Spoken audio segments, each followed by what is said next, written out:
আজকের অভিমন্যু। সাত ঘোড়ায় টানা রথের মতো ভোরের প্রথম ট্রামের শব্দ তার বুকের উপর ঘষ্টে ঘষ্টে চলে যায়।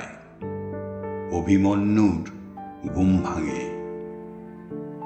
ঢিলে হয়ে যাওয়া প্যান্টের উপর চামড়া ওঠা বেলটা কোমরের ওপর শক্ত করে বেঁধে সে যুদ্ধে যায়।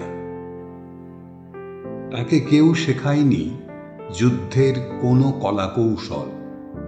তার গান্ডিবে নেই জয়ী হওয়ার কোনো অমোঘ বাণ। তার সংলাপে নেই বিজয়ীর ঘরে ফেরার উত্তেজনা।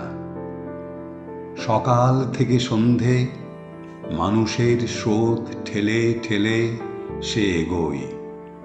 তারপর আবার ঘরে ফেরা, সেই একই স্রোত ঠেলে ঠেলে।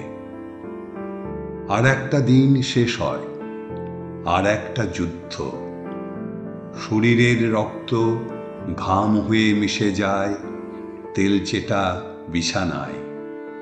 আজকের অভিমন্যুর জোড়া তোরা শরীর স্থির হয়ে ঘুমোয়।